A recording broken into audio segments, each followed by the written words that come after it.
নমস্কার। আম গাছের আত্মকথা। আম গাছ বলছে হেঁকে, শুনতে কি কেউ পাচ্ছ তোমরা?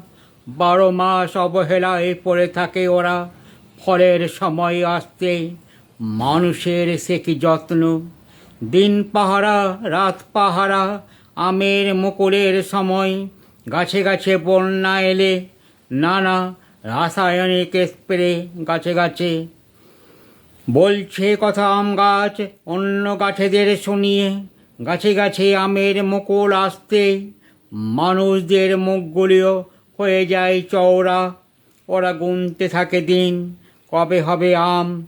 কেউ গাছে উঠে পারবে, আবার কেউ গাছের নিচ হতে কুড়াবে। কেউ বা আবার ঢিল ছুঁড়ে আম পাড়বে। কাঁচা পাকা সব আমের দিকে লক্ষ্য রাখে মানুষেরা। আম